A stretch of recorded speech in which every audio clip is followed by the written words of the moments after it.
Bismillahirrahmanirrahim. Assalamualaikum warahmatullahi wabarakatuh. Alhamdulillahirabbil alamin. Salatu wassalamu ala asyrafil anbiya'i wal mursalin wa ala alihi wa sahbihi ajmain. Puji dan syukur kehadirat Allah Subhanahu wa taala atas limpahan karunia-Nya kita masih diberikan kekuatan kesehatan dari Allah. Salawat dan salam tak pula lupa kita pasangkan kepada Nabi Allah Sallallahu Alaihi Wasallam. Mudah-mudahan kita umat Rasulullah SAW mendapatkan syafaat dari beliau kelak insyaallah. Ma'asyiral muslimin wal muslimat, jamaah salat subuh yang dirahmati Allah Subhanahu wa taala. Izinkan dalam kesempatan yang berbahagia ini saya akan menyampaikan beberapa pesan, dan tentunya pesan ini paling tidak bisa memberikan nasihat bagi diri saya sendiri maupun juga kepada sekalian. Kebetulan saya hadir bersama rombongan dalam kegiatan sahur subuh pemerintah Kabupaten Aceh Barat di Gang Pemundur Suwadio yang punya Beci Adami, Mbaksa Beci Adami yang lain. Alhamdulillah, segala puji bagi Allah. Pada pagi yang berbahagia ini saya ingin menghantarkan tausiah atau kajian pada pagi hari ini tentang makna bersyukur dan menghindari penyakit hati. Rasa syukur pada Allah Subhanahu wa taala adalah nilai tertinggi kita mengabdikan dalam situasi dan pekerjaan dan amalan apapun yang sedang kita lakukan sebagai hamba Allah Subhanahu wa taala. Makna bersyukur ini kadang-kadang kita lupa bahwa setiap hari kita masih diberikan kekuatan, kesehatan, dan umur panjang dari Allah Subhanahu wa taala. Tapi lupa juga mensyukuri dengan bentuk pengabdian dan penghambaan diri kepada Allah Subhanahu wa taala. Salah satu nilai syukur yang menjadi sandaran makna rasa terima kasih kita kepada Allah atas nikmat yang telah diberikan kepada kita itu adalah bagaimana kita menunaikan sholat di waktu. Kadang-kadang kita luput dalam kegiatan sehari-hari, banyak yang kita lakukan, tapi pada waktu sholat di waktu itu kita abaikan. Ketika memandang azan, kita masih berada di kantor, kita masih dalam aktivitas transaksi jual beli, masih juga dalam keadaan kita melalaikan. Padahal jelas kata Allah, kalau kita mampu bersyukur maka Allah akan menambahkan nikmat-nikmat yang lain. Tapi kata Allah, jika kita mengabaikan rasa syukur kepada Allah, ingat Allah memberikan ancaman dengan azab yang amat pedih. Apa kata Allah dalam surat Ibrahim ayat 7? Bismillahirrahmanirrahim. Wa ista'adzana rabbukum la in syakartum la azidannakum wa la in kafartum inna azabi lasyadid. Ingat ketika Tuhanmu memaklumkan sesungguhnya jika kamu bersyukur maka niscaya kamu akan ditambahkan nikmat. Tapi kata Allah, jika kamu mengingkari rasa syukurmu kepada Allah, maka Allah mengancam dengan azab yang amat. Jadi ma'asyiral muslimin rahimakumullah, kalau kita belajar dari apa yang telah disampaikan para ulama-ulama kita, para mubalik kita, para penceramah-penceramah yang mungkin setiap saat menyampaikan surat Ibrahim ayat 7 ini menunjukkan bahwa rasa syukur yang ditunjukkan itu memang adanya setiap hari. Salah satu nikmat syukur yang harus kita ingin tanamkan itu adalah bagaimana kehidupan kita ini rasa yang kita tanamkan kepada Allah itu dengan menunjukkan pengakuan mendekatkan diri kita kepada Allah dengan sholat lima waktu. Jadi kalau kita bicara tentang sholat lima waktu, maka Allah juga berikan ganjaran-ganjaran yang lain. Apalagi nilai memakna sholat itu sendiri amalan yang nantinya yang pertama sekali bisa menjadi akhir itu adalah sholat. Jadi tidak akan pernah ada gunanya amalan-amalan yang lain yang kita lakukan selama kita di dunia ini, kecuali kalau sholat yang belum selesai. Amalan yang pertama selesai, yaitu amalan sholat, maka amalan yang lain akan mengikuti. Maksudnya muslimin rahimahumullah. Kemudian akan disampaikan oleh Allah dalam surat Al-Baqarah.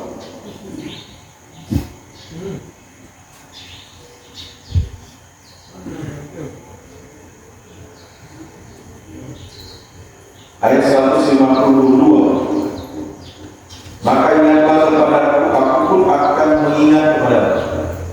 Bersyukurlah kepadaku dan janganlah kamu ingkari.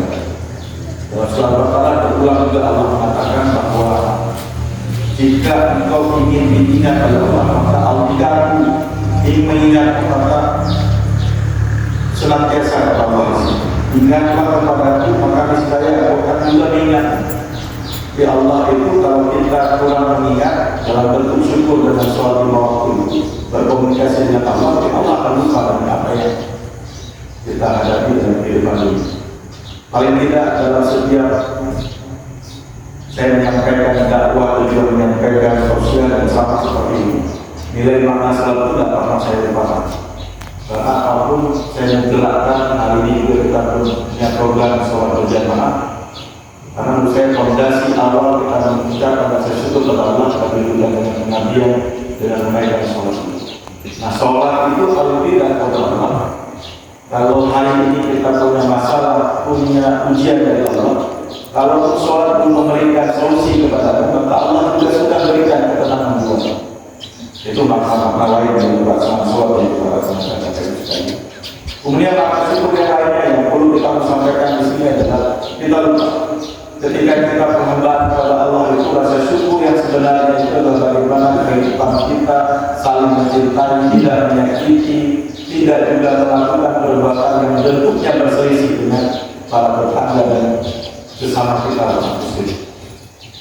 Kadang-kadang kita lupa dalam kehidupan sehari-hari pemaknaan rasa syukur kita kepada Allah, salah satunya adalah bagaimana hidup dengan nilai ilmu yang sebenarnya, dengan nilai silaturahmi yang sebenarnya. Kadang-kadang kita kalau di bulan Syawal, dulu pernah kita dalam berbulan-bulan atau juga bertahun-tahun nabuh yang berdinding rumah naik harga. Mungkin ada persoalan-persoalan kecil dalam pemakannya, ada yang tidak pernah saling memaafkan. Kalau di bulan Syawal yang harusnya kita kembali dalam fitrah dalam perjalanan Ramadan dengan ujian hawa nafsu dan ujian dengan haus dan lapar. Jadi ketika Syawal Allah inginkan kita dalam bagaimana kita mempererat tali silaturahmi, dan kita lupa memaknai bahwa bulan Syawal itu sebagai bulan yang kita untuk saling memaafkan. Apalagi kalau kita lihat tahun belakang, tanggal 27 November yang lalu 2024 kita baru melaksanakan yang namanya pesta demokrasi. Ada yang pilihan yang berbeda, ada dengan persepsi yang berbeda. Yang kalau bagi leader tim sukses kami tidak berpengaruh, tim suksesnya mereka banyak saling meyakinkan kepada pemilihnya itu ini calon terbaik dengan macam argumentasi sehingga juga melukai perasaan masing-masing kita dan menunjukkan itu dan malah kita dalam ekses pilkada ini urutnya tidak mau peduli, nah urut meninggal, nah pestaan sunat dan juga nanti dengan pesta alhamdulillah resepsi pernikahan dan lain-lainnya itu juga dengan beda pihak sudah mulai berjalan percakapan. Hari tahun yang turun kosong berikutnya yang turun kosong masih sampai dengan hari. Padahal sebab yang mereka saling memaafkan. Begitu setelah pesta demokrasi, semua calon pemimpin kemarin itu sudah memaafkan. Yang menang dia tidak merasa kelangi tidak menjadi raja kuasanya akan dimanfaatkan untuk membunuh yang kalah. Dan yang telah itu tidak merasa bahwa Ini sudah selesai, ini sudah kiamat atau tidak? Tapi soal nama kontestasi ini kan hanya 5 tahun. Ini para pemimpin Bapak Ibu sekalian yang berbeda kemarin dalam pilihan itu sudah selesai, sudah saling memaafkan. Kembali lagi menjadi suasana yang baik. Saya salah satunya yang mungkin paling luar untuk berkomunikasi dengan kandidat-kandidat yang menjadi kontestan saya. Nah, itu adalah yang dilakukan khusus di suatu. Dan perbedaan-perbedaan politik pada itu menunda kita pada nilai ukhuwah semua. Sudah selesai perang politiknya selesai. Ya, apalagi kita meminta kepada kita semua apa yang disebutkan oleh Allah. Ini kalau salah satu penyakit hati yang harus kita jaga betul. Apa yang disebutkan Innal mu'minu ikhwatun faslihu baina akhwaykum wattaqullaha la'allakum turhamun. Baik, disebutkan Allah SWT sampaikan dalam ayat ini, sesungguhnya orang-orang ini itu bersaudara. Karena jika ada yang berselisih maka tolong damaikan. Karena itu damaikanlah saudara yang ketika bertikai dan bertakwalah kepada Allah agar kamu dirahmati. Jadi di sini disebutkan oleh Allah. Jadi perselisihan dalam kehidupan kita itu diminta untuk bisa diselesaikan pada siapa orang. Kadang-kadang tidak. Kadang-kadang kita harus rajin sholat, rajin puasa, rajin zakat, rajin melaksanakan amalan-amalan yang lain. Tapi kita lupa ketika ada 1-2 orang masyarakat atau tetangga kita lagi berselisih, kita menjadi kompor yang ketiga. Jadi ketika ketemu dengan A, kita peluk diri, kita panas-panasi. Kemudian ketemu dengan B, kita udah dapat dia. Jadi kita orang bukan yang mendinginkan suasana, malah kita mengompori.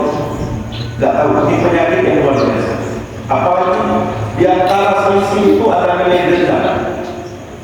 Makanya Bapak Ibu sekalian, Allah itu tidak suka dan amal kita akan ditunda, mendapatkan hisab, mendapatkan pengampunan dan apapun dari Allah itu kalau kita belum selesai untuk memaafkan sesama kita.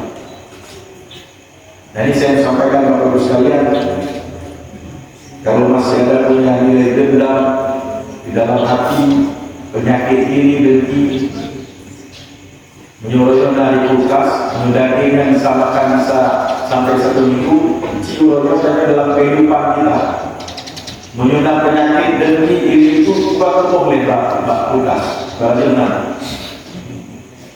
Udah selesaikan, biar tertahu bahwa kehidupan kita itu sudah selesai dengan Allah.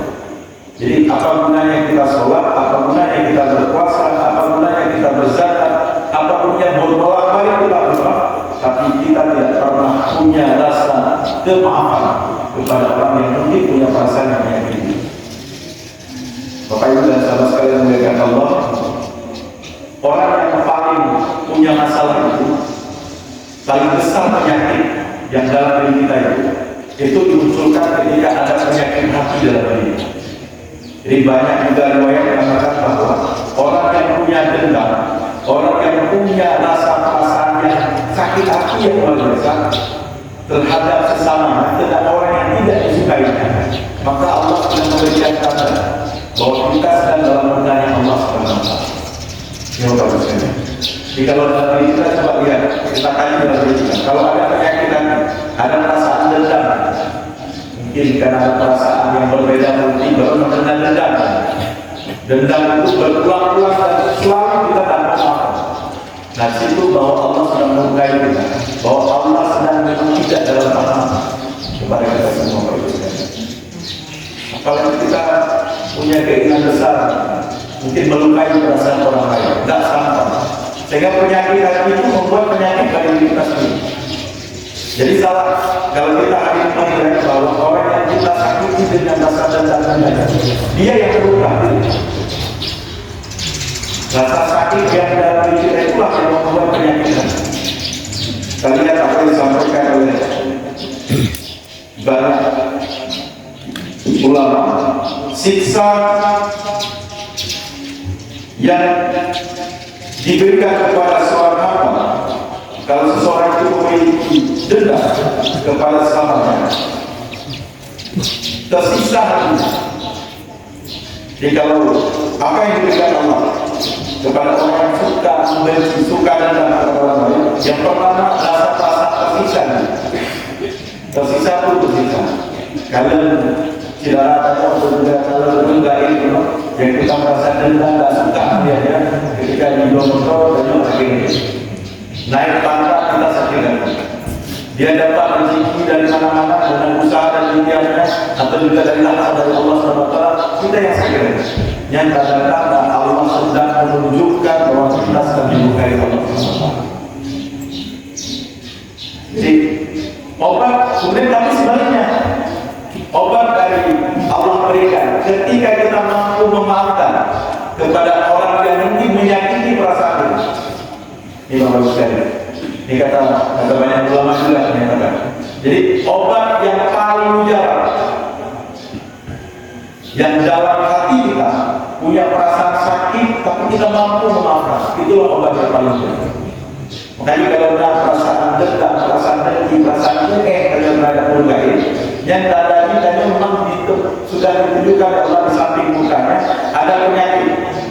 Makanya Al-Ghazali seorang sufi disampaikan, jika orang memiliki dendam kusumatin, dendam yang kebarat lah posisi dan di Acehnya mungkin nabanci, tapi banci bukan malu, nabanci rumah.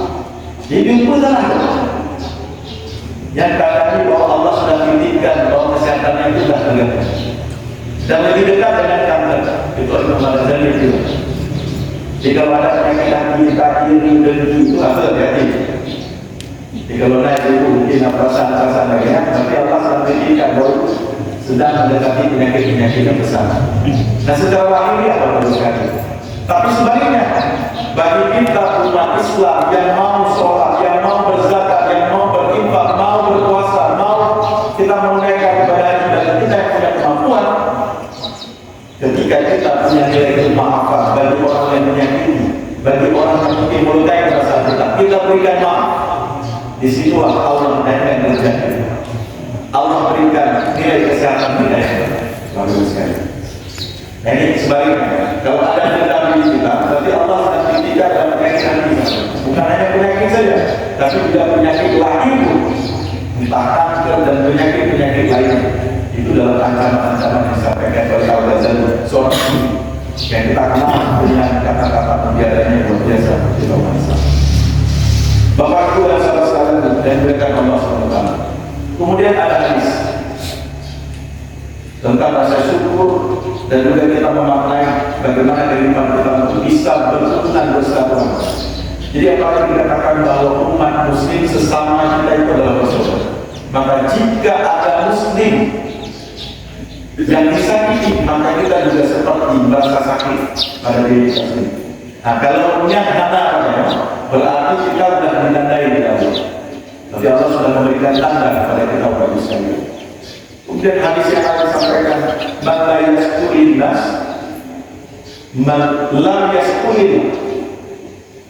Di barang siapa yang tidak berterima kasih sesama manusia, maka dia dianggap tidak berterima kasih kepada Allah. Nah ini hati-hati juga bagi sekalian. Di makna bersyukur kita tadi sekali sampaikan kepada sekalian, kalau kita sesama manusia saja tidak saling berterima kasih, apalagi Allah sudah memberikan jaminan. Kalau sesama manusia saja tidak saling berterima kasih, maka tidak akan mendapatkan rasa syukur pada Allah Subhanahu wa Ta'ala.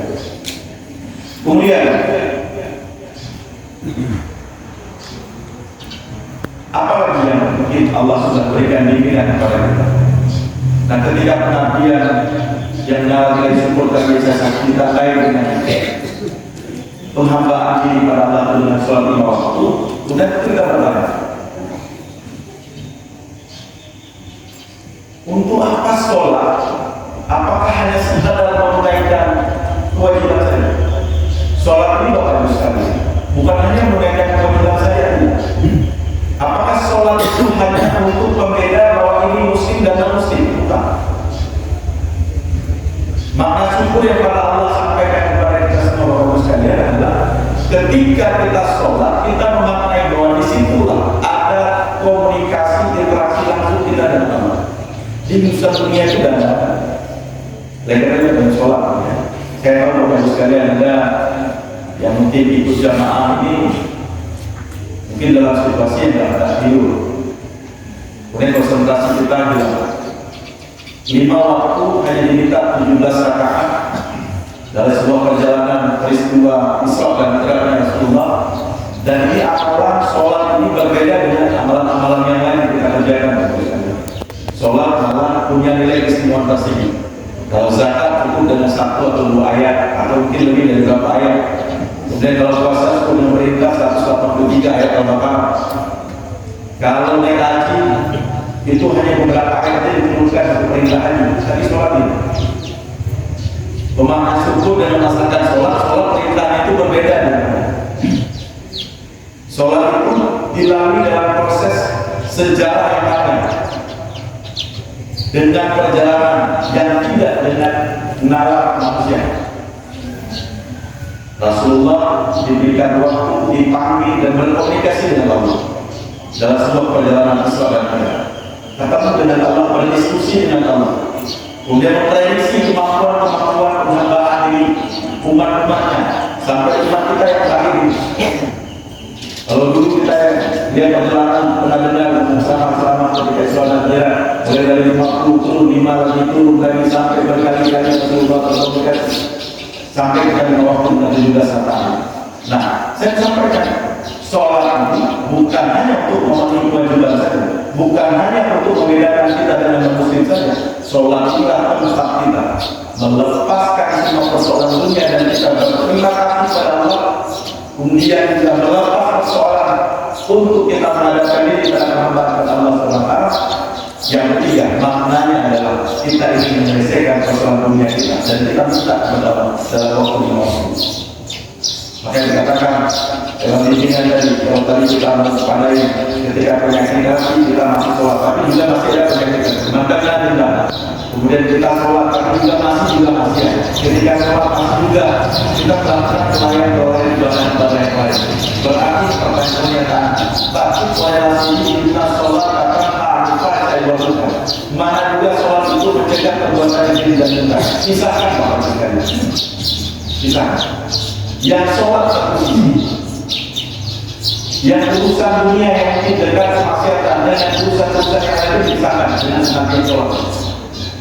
Karena perbuatan keji dan kita akan terhindar dari kita itu ketika kita mendapatkan bimbingan dari Allah SWT. Makanya tadi masih bisa bersyukur ada manusia, ada teman kita, ada saudara kita masih sholat walaupun dia masih juga kita lihat merayakan kewajiban yang lain. Masih sholat tapi juga masih melakukan maksiat, masih mending, masih bersyukur kita. Kenapa?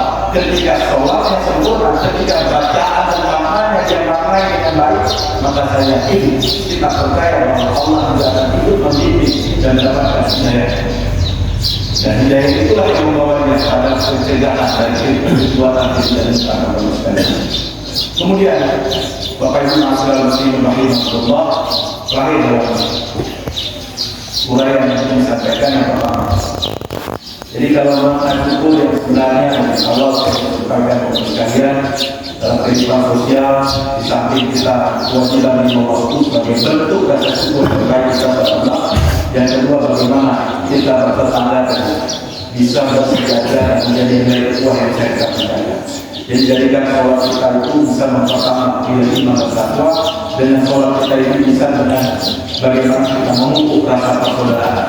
Kali ini Bapak sekalian saya sampaikan, saya hari ini dapat amanah sebagai bupati kepada daerah terpilih dengan kontestasi, dengan perbedaan politik ini kita anggap selesai.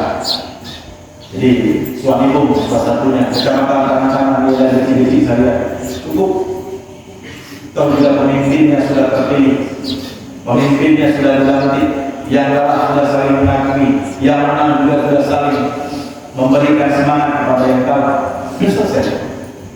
Maka jangan ada lagi dendam, perasaan tidak suka, perasaan ingin membalas perbuatan-perbuatan itu. Bapak Ibu, kalau saya mau pakai kekuasaan saya 5 tahun ini mungkin cukup dengan apa yang waktu kampanye disampaikan oleh lawan-lawan politik saya. pakai kekuasaan bisa. Tapi insya Allah saya masih menjaga bahwa dendam ini tidak akan menghasilkan apa. Tapi kebalikannya, saya lebih banyak memaafkan. Karena kemaafan itu kata Allah itu memberikan jaminan kepada saya untuk bisa mensyukuri dengan nikmat-nikmat Allah yang lainnya teruskan. Nah, saya juga berharapkan bagi para pendukung Saparwis hari ini, jangan berbangga, jangan merasa sudah di atas, jangan merasa bahwa hari ini kita menjadi pemenang dan sebenarnya yang kalah. Begitu juga sebaliknya kepada orang-orang yang dulunya tidak suka saya katakan dulu dari awal di panggung-panggung jangan pernah menyayangi Saparwis itu berlebihan. Dan bagi teman-teman hari ini yang kita dapat keadaan baik, dapat hasil yang baik, dan kita mesti berlebihan juga. Karena belum tentu Bapak sekalian, ketika kita dendam, rasa hati diri kita tidak tahu ini. Saya punya pengalaman baik. Orang yang dulunya saya benci, orang yang dulunya saya tidak suka, tapi malah dia yang membantu saya dalam keadaan saya butuhkan pertolongan. Tidak ada gunanya. Maka Allah mulai dari umur tidak mendengar apa isi selama saya bersyukur dan juga bagaimana kita menghindari penyakit hati itu. Salah satunya saya berpesan adalah jaga Allah. Tidak akan jadi jamin masuk surga jika kita itu memutus silaturahmi kepada Allah. Saya sampaikan kalau ada rasa entah dengan keluarga kita, dengan tetangga kita, dengan sanak famili kita. Sudah cukup, karena masih bulan Syawal, masih ada waktu kita untuk bisa saling memaafkan. Dengan kita meminta maaf di awal, dengan kita minta maaf di awal, tidak ada menjatuhkan kita ini. Tidak. Padahal yang salah itu dia merasa, tapi kita yang datang meminta maaf itu lebih mulia, lebih Allah angkat derajat kita baru sekalian ketimbang kita yang orang yang memaafkan. Tapi kalau kita yang memaafkan yang meminta maaf yang Allah itu lebih mulia ketimbang orang yang memaafkan. Karena mulai kalau untuk bicara bersama maafkan itu jauh lebih mudah ketimbang meminta maaf. Kadang-kadang kita kan gengsi kita orang dan kehidupan dalam posisi ketika kita minta maaf mereka layak mengakui. Kalau Imam Aceh Bardaya dulu tak kenapa namanya Aceh Bardaya. Dia juga ada bulan Aceh Bardaya sudah pada terima. Iya. Jadi madu saja. Kata juga sih nama putih.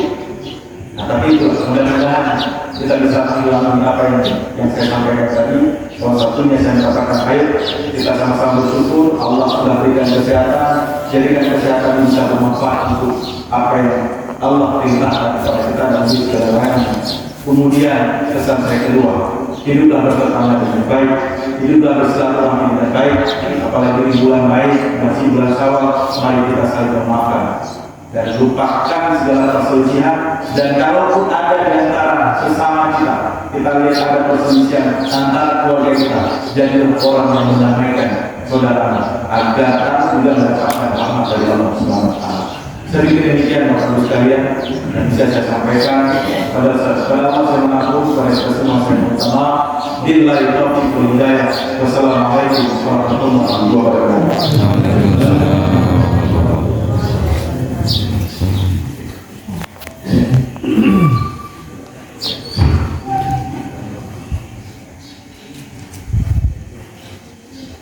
Jadi kepilih